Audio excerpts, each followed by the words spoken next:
got something that I really want to say. Sometimes things just won't go your way. But don't you worry when this... Hey guys, it is I, Archie from Archie's Orchids. I hope you can hear me properly. I was just playing around with my microphone. But yeah, so I got a request just now on Alcoholics Anonymous to make a video about registering a hybrid orchid. As some of you may know, I have gone through the steps to register a hybrid orchid, this orchid being an epidendrum. I'll talk a bit more about it in a minute, but I thought, because the tag on it, it didn't really have, well, it didn't have a name, like a hybrid name. It only had the two grexes or the parentage. So I thought, well, I want to register it. So, yeah, let's go through the steps I took into registering an orchid. Alright, so the first, probably the most crucial step is getting permission from whoever you got the hybrid orchid from. If it's yours, then don't worry about this. Sorry about all this scribbling on the page. It's just I had a phone number on the other side. So this is the other copy that I had. So first thing you need to fill out, well, you don't have to fill out this first, but you need permission from whoever you're getting this from. So if you bought the orchid from a nursery, then you need permission from that nursery to register the hybrid. So in my case, that's what I did. I bought it from a place called Burnham Nurseries. If you live in the UK and you don't know about Burnham Nurseries, check them out. They are pretty good. I've been there 3 or 4 times, I think, now in person. I've never ordered from them mail, so I don't know what they're like mailing plants, but yeah, so all I know is a good nursery with good healthy plants. So I bought this one back in January, I think it was in bloom, but I didn't think of registering a hybrid then, because I actually didn't know what that was until I saw a video on Astrid, I think a Brassivola video, and saying that she can't register it, and I thought, oh, what's that? So I googled it. So you need to do this. So if you did create the hybrid, so you cross-pollinated and grew the orchid yourself, you tick this box saying, I am the originator defined in Note 5 overleaf, and you just tick that box if you are. If the originator is unknown, so the person that made the hybrid you don't know, and is explained by you overleaf, so in this area down here, about what's going on with that, then you tick that box. Now, if you know the originator, name and address, in my cases, you fill out this part of the application form saying their name and address. And you move down to the permissions bit, which is here. I don't know if you can see that. So it has given permission for this application. So then you go ahead and tick that box if they've given you permission. It's no longer extant, so it's not living. So it has no living family or anything to ask permission. So you tick that box. And if you've written to them personally asking for permission and haven't replied within 3 months, then you have the right to register it, so you tick that box. One box must be ticked. So yeah, and then you get into filling out the exciting part, which is up here. So obviously this is what the first box here is what you're going to want to call it. So it would be, let's for sakes of the video just make up a hybrid, so say Bulbophyllum, my favourite genus.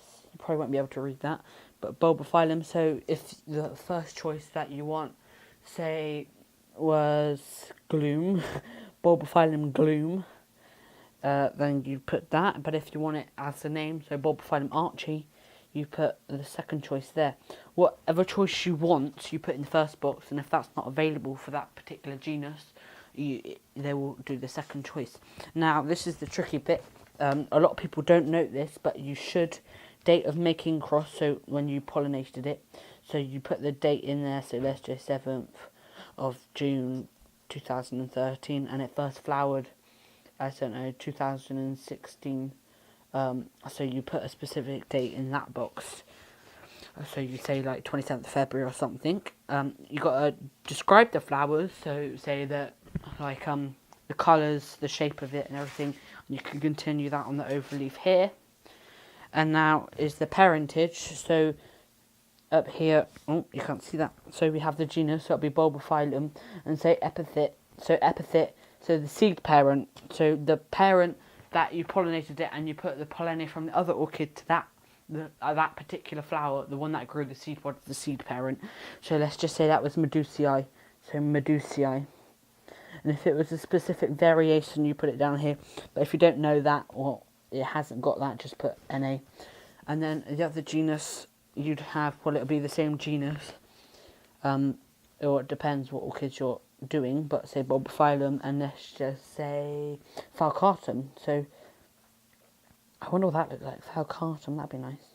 So Medusa cross with Falcatum, again NA. Don't worry if you can't read this, you probably understand me. So now you want to put your name. So Archie would be my type. No, it wouldn't. It'd be Master, because I am Master. I don't know why. 4 names, so that would be Archie Charles, and then Smith. You put your address, where they can write back to you, and your postcode, country, fax or phone. These both optional, so optional for phone and optional for email. But it's recommended you put an email so they know, well, they can email you as soon as they have an issue, if they have an issue. You can authorise the disclosure, or the other disclosure, oh, I can't speak. You can authorise the disclosure of parental cultivar epithet, so the parentage. I will tell you the parentage of this one in a minute, I don't mind. And if you enclose a colour photograph or not, which is required if you're doing a primary hybrid, so a hybrid between 2 species, you need a photograph. So that's that. And now we've already done this bit, so then you just need to put your signature down here and the date down here. And also, the downside to registering a hybrid, it does cost money. If we come here, it's a £10 check or off your debit or credit card, or it's $16.50, and now that has a star. There you go. Dollar checks can only be accepted for 2 or more applications. Please send a single check to cover multiple registrations. So if you're an American doing this, you either need to do it on your debit card or credit card, or you have to register a couple of hybrids, I think. So that part of the form is for the registrar, so if it has been accepted or not, and reasons for non-acceptance. So once you have filled out all of that form, you can send that to the Royal Horticultural Society. I'll put a link to this form in the description, so I don't have to tell you all the addresses and stuff, because that'd be boring. But so yeah, I'll put all the links to that. But so then you hold that up, put it in an envelope, send it to them with the money, or with the check or your debit card details in, and they should get back to you within 2 weeks, I think, and telling you if it's been accepted, postponed, or cancelled, or like non-accepted, for different reasons. So accepted would mean that orchid is now known as that name, so I'll talk about this orchid in a second. But if it's postponed, then they're not saying no, but they're not saying yes, so they're gonna leave it for a bit and they're gonna revisit that. And if it's been cancelled, I think, was it cancelled? Or cannot be accepted, sorry, then they'll put a reason for non-acceptance. They say if you've got any details wrong, or that hybrid is already registered. So that covers it for the form. Let's go to the orchid. It's a reed stem epidendrum. The parentage for this epidendrum is cristatum crossed with Elensi. Now, the seed parent is Elensi and the pollen parent is cristatum. I think it's a reed stem, I'm not too sure, but you can't really see the flowers very clear there, so I'll put a picture on Sony Vegas or my editing program, and you'll see it closer up. So yeah, so like I was saying, if you acquired the plant from a nursery, you need to ask for their written permission first, and if they agree, then you can go on and register it. In my case, Burnham Nurseries wanted to know the name I was going to give it. I don't know why, but they accepted that name, and so it's all fine. So that's about all I can say about registering a hybrid, I think. So yeah, you have to send a photo if it's a primary hybrid, so between 2 species. And I think that's all I can talk about. So thanks for watching this video, guys. If you probably didn't watch it if you're not interested in registering hybrids, but I hope this was useful. I can't remember your name to do this. We're just focused on my Bulbophyllum here. But yeah, okay. Thanks for watching this video, and I will see you next time. Also, as well, tomorrow I'm going to the Malvern show, which I will film there, but this video will be uploaded sometime after the Malvern show, because the Malvern show video will go up first. So I hope to meet some people at the Malvern show from Alcoholics Anonymous. That'd be cool. I'm gonna just put a post on now. So yeah, I will see you tomorrow. I have to have an early night tonight because I got to be up at 6:30 in the morning. So bye.